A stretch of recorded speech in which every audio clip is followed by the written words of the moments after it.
And in the meantime, I'm going to kick things off here. So thank you again for joining us today.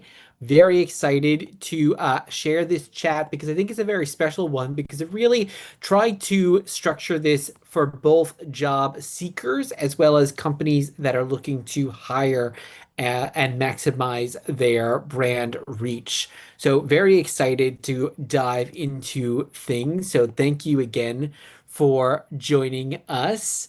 My name is Rob. I am the Director of Events and Marketing at PowerToFly. Excited for you to be here. And as both an events and marketing professional, I wanted to focus on storytelling, particularly why we should show, don't tell storytelling strategies for companies and candidates in remote events.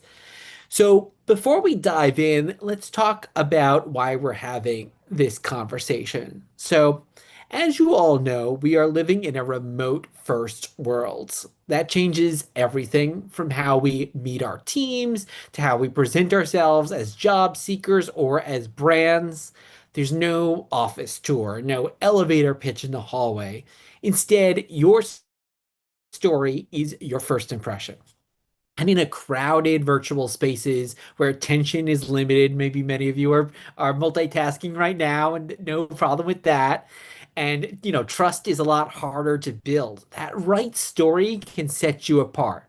And here at Power to Fly, we partner with companies that are hiring right now and really try to help them amplify their own stories.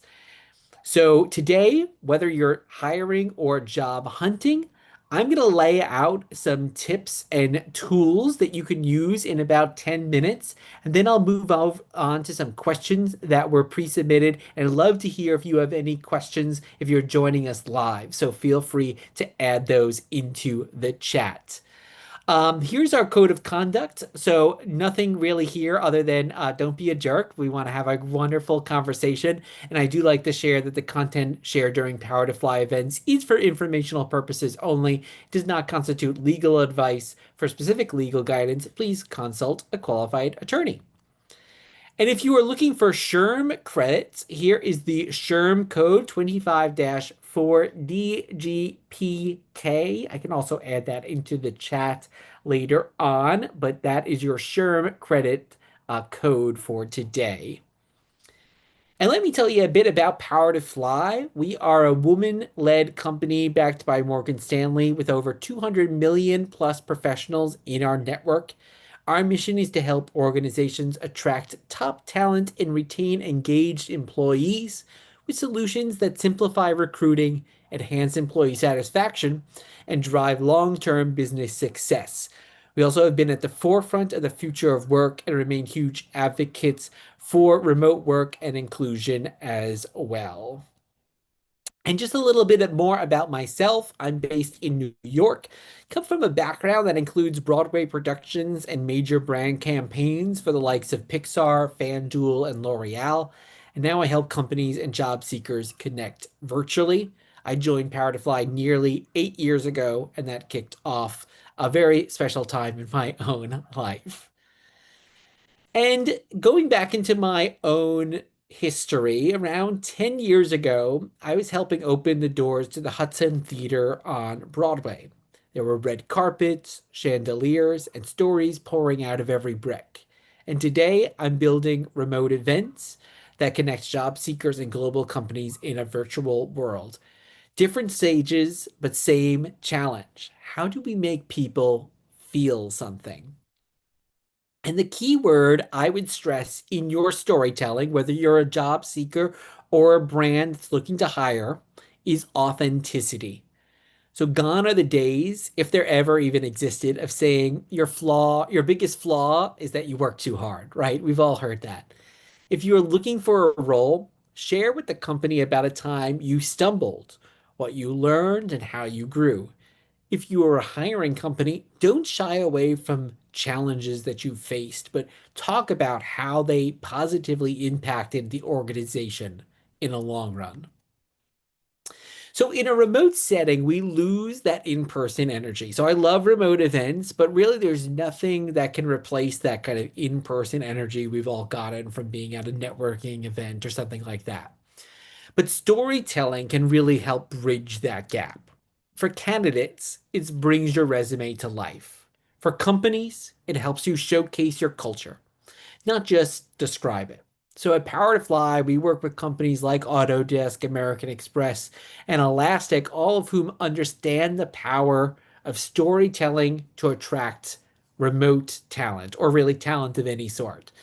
So for candidates, your resume tells and your story shows. Stories add depth to skills. So it's I led a team versus I led a remote team across 4 time zones to launch a product in 6 weeks, right? That second version tells a lot more story than that very simple first version. And for companies, people don't remember job descriptions, they remember journeys.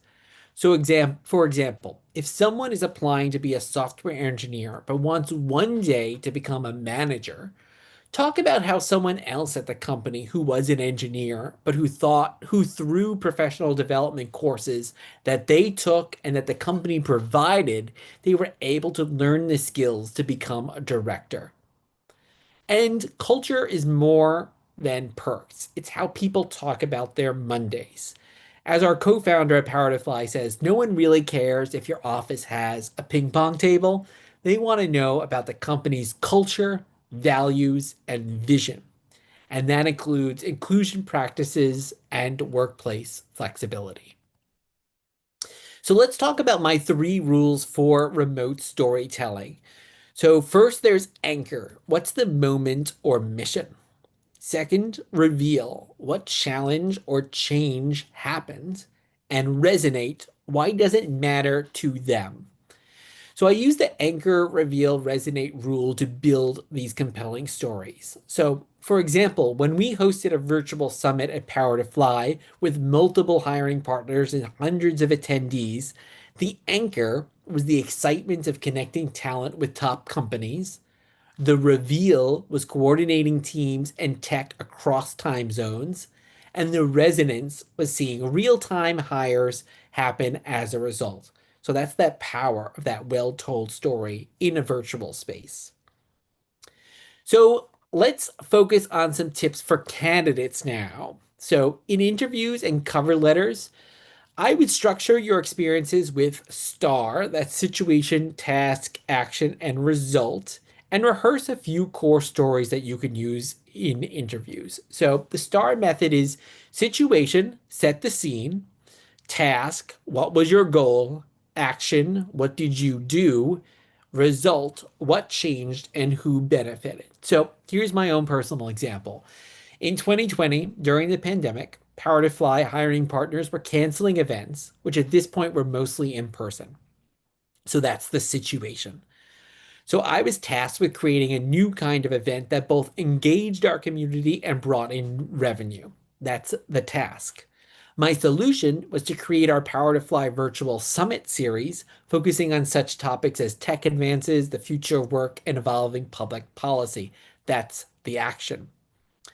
This event proved to be such a big success with both sponsors and our job seekers and has brought in 100,000 registrants per year, countless hires, brand lists for our sponsors, and increased page views, new emails, and users for Power to Fly, and that continues to this day. So that is the result.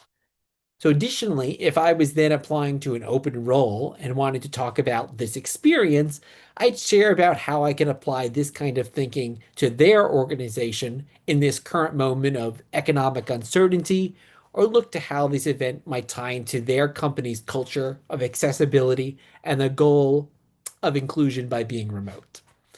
So my tip is really to also, for any job seeker, to prepare 2 or 3 signature stories for interviews and online events. And I think actually this could apply to companies as well, right? You want those 3 kind of signature stories that really tell people who you are. So for example, tell me about a time you worked cross-functionally, and then you're going to tell a mini story that has some tension and resolution in there. And if you really want to stand out, make sure you tie your story to a company's mission. So, example, if you're applying to a company that really focuses on values around open access, innovation, or privacy, you're going to want to make sure you are able to relate to those and tell what that means to you. So now let's talk about companies who are hiring, looking to expand their brand reach. So if you're hiring, don't just tell people you have a great culture, show them through your employee stories. So at Power to Fly, we host events where companies bring real team members to share what it's like working there. That kind of storytelling can really resonate with candidates. So let employees share real stories being make sure those stories are organic are and are authentic. So job seekers can see when this event is just a big advertisement for the company and they kind of shut off. But and they can always go to your website, they can read all about that. So telling those only going to get from an event. Ditch the buzzwords. Again, this goes back to that central theme of authenticity.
So sorry, everyone. My internet just went out, so I think I'm back. So, New York City. Thank you. I see some hearts. I don't ever know why in New York sometimes the internet's worse. You would think it would be great in New York, but that it is what it is. Here are a few other kind of tactical tips for companies. So have a diverse array of employees speak at hiring events. So just don't think about gender or ethnicity when it comes to diversity. Also think about age, life experience, and ability. And replace generic about us sections with why I stay videos. Video is really king these days. So especially if you are looking to make Gen Z hires, really try to focus on some video. And share your wins and stumbles and growth with vulnerability, especially with global teams. And highlight how your teams communicate, celebrate, and navigate challenges today. And I would say visuals really matter, especially in a remote opportunity, remote event. So in terms of attire, if you're applying to a role or if you're a company that's hiring, wear what you'd wear to work. Like if your team members don't wear ties, don't wear a tie. Like do your research beforehand, see if the company really dresses up. And if you're interviewing, kind of dress accordingly. And same for a hiring company, you want to make sure that you do seem like you are a fit there. And backgrounds can also matter. So this is really all you can see, right? If you're on a virtual event. So you can have a nice real background or a blurred background or even a virtual background, but kind of take that into account. If you can, like find some ways to showcase your authenticity, whether it's what you're wearing or your background, whether you're a company or someone applying for a role, I think that's great. Try looking right at the camera. I'm kind of going back and forth. I've got a script here, but try to look at the camera and also take into account what your lighting is as well. You might even want to get a clip light and kind of go your full influencer, especially if you're doing lots of virtual events or you're really starting to interview a lot as well. So now that we've looked a little bit at the visual, I want to also talk a bit about what to do when you're on the microphone. So I would say speak clearly and slowly. So don't rush your answers or questions. Take your time. I'm from New York and New Jersey, so I talk fast and I have to kind of remind myself to slow down as there well. Know when to stop, especially if you're interviewing for something. The brevity is the soul of wit, right? And it is true. So don't overstay your welcome. Keep your stories to the point and leave space for others. I would say the same if you are a company looking to hire, make sure that the person interviewing also has time to speak. Yes, you want to tell them about your company and why it's so great, but you want this to be a conversation. And that is the other point, really. Remember, it is a conversation. It's a two-way street. So you're going to want to make sure that you are listening to what the other person has to say. And last, whether you're hiring or whether you're interviewing, practice your stories and your responses, especially if you're less comfortable speaking on the microphone. You might even want to try recording yourself and watching it back, or even doing a mock interview. Or if you're speaking at an event representing your company, still do a mock version of that for family or friends. And the science backs this up. So storytelling boosts memory and trust. Studies show that when we hear stories, our brains releases the same hormone that promotes bonding and empathy. That makes stories not just memorable, but emotionally sticky. They activate more areas of the brain that facts alone can't, which is why you remember a personal anecdote long after that bullet point fades. In remote hiring and job searching, where human interaction is filtered through screens, stories remind us that we are still real people talking to real people with values, challenges, and aspirations. That emotional connection is what turns a screen into a handshake. And I'll wrap up here with this portion by just saying whether you're a candidate or a company, storytelling is how you make a lasting impression. Statements like, I'm passionate about innovation or we value diversity, those are fine, but they don't move people.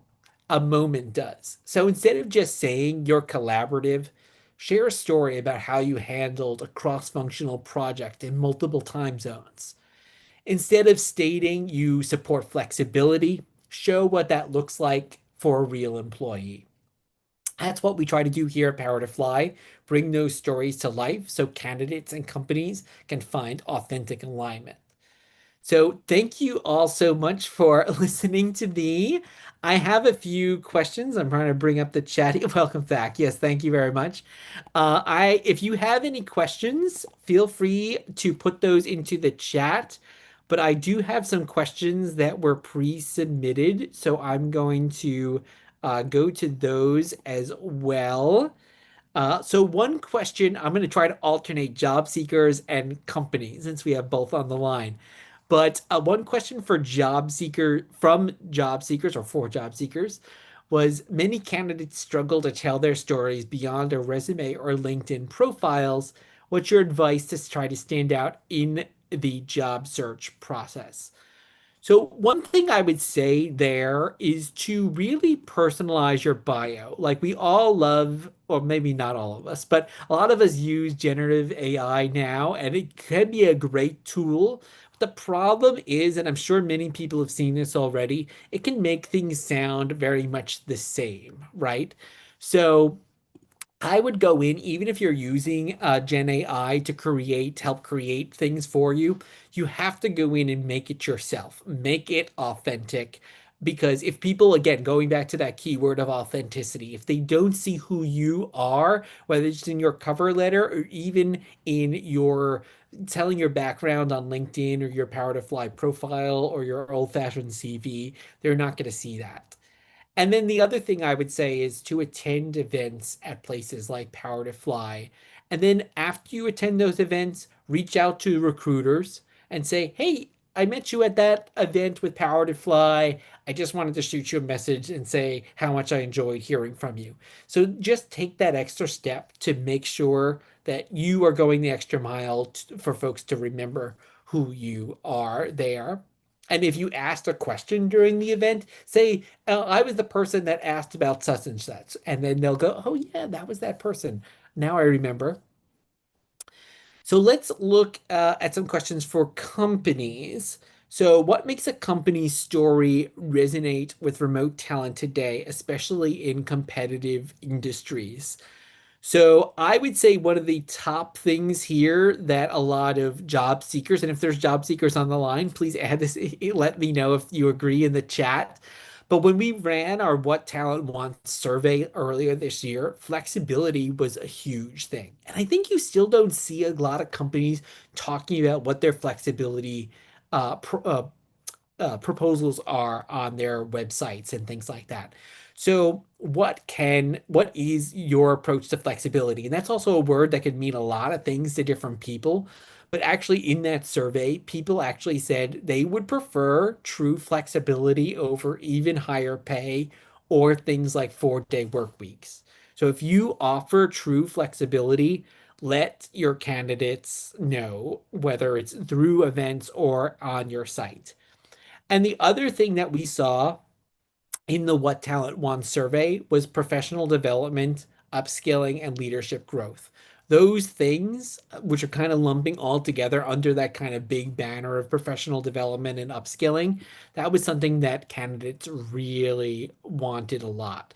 So people really want to hear, kind of like I said before, they want to know, hey, I'm going to start this as an individual contributor, and I want to see how can I become a manager or director later on, and how can the company help me do that? So I love that focusing on that.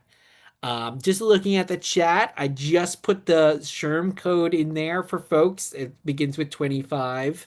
So check that out there. And I love what someone's saying, looking for something more flexible, work from home. Yes, I think that's something we're hearing from a lot of people. And I think if you are a company, you have to make sure like what is remote mean for you? What does hybrid mean? Those things can mean different things. For some folks, remote can mean work from anywhere in the world. Other people, it's remote, but you still have to be in a city.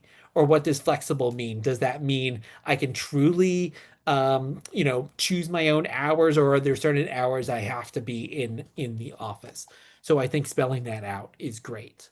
And feel free to add any other questions for our last minutes together, because I would love to hear any live questions you have, but I'll go to some of the questions here.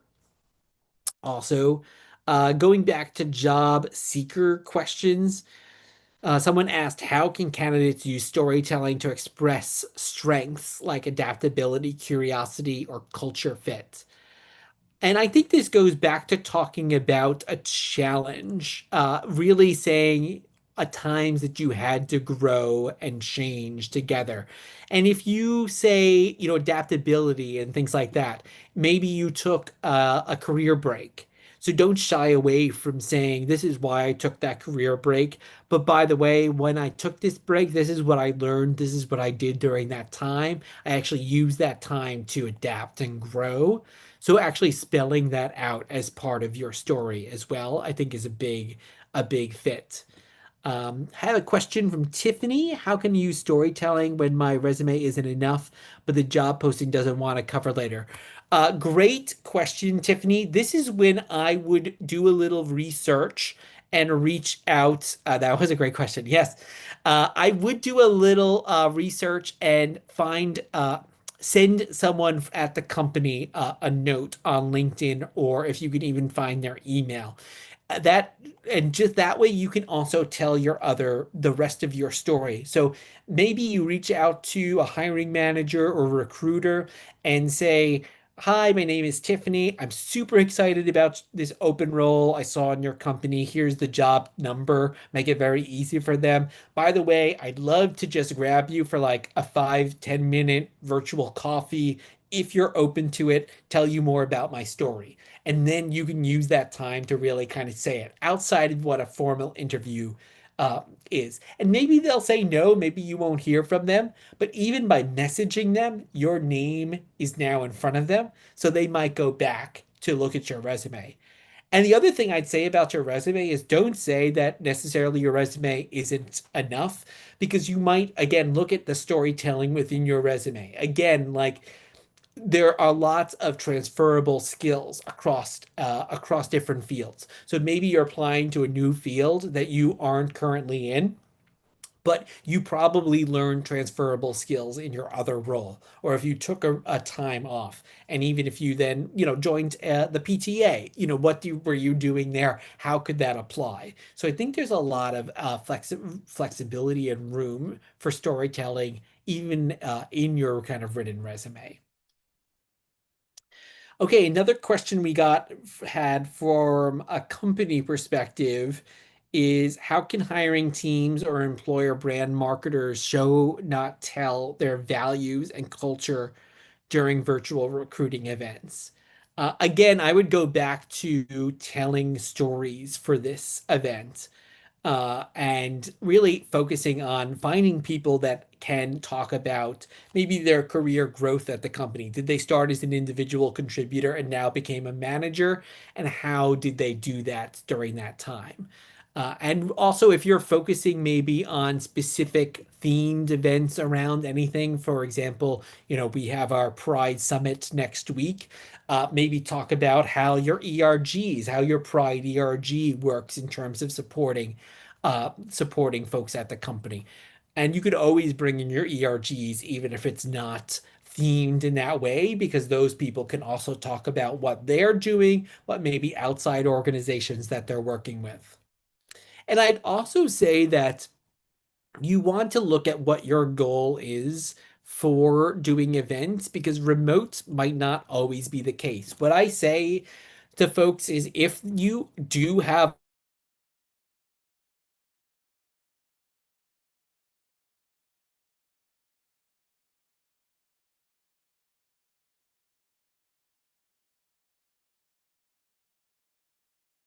necessarily an aspect,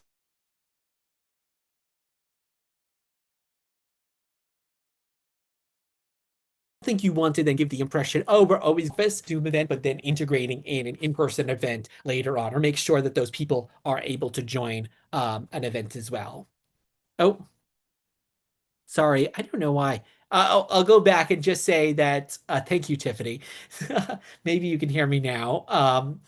I was just saying for if you do have an in-person office culture and you're doing an event, that you do want to focus also on not just those remote events, but still have that in-person event, because you don't want anyone to think, oh, everything's just going to be on Zoom if you are requiring people to come into the office. So you do want to balance that out. And if you're a job seeker, of course, these are great questions to ask during an event as well.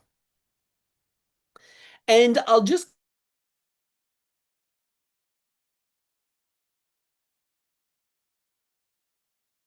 talking about also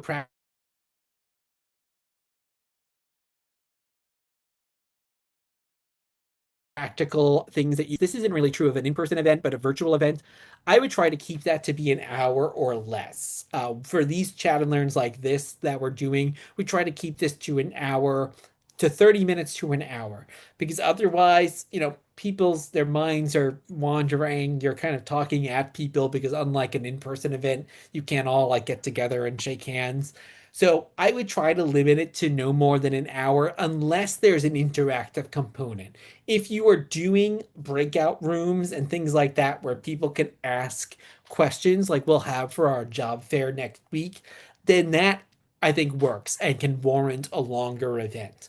But if you aren't having people, if it's a bit more like right now where I'm kind of speaking at you all and kind of speaking, then I think you do want to keep that limited unless there is that interactive component as well. And also people are busy, so making it worth their while in that way.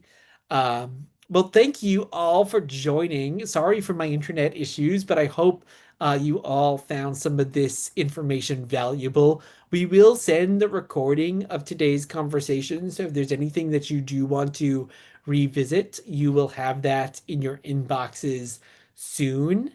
And please check out more of what we have to offer here at Power to Fly, whether you are a hiring company or a job seeker.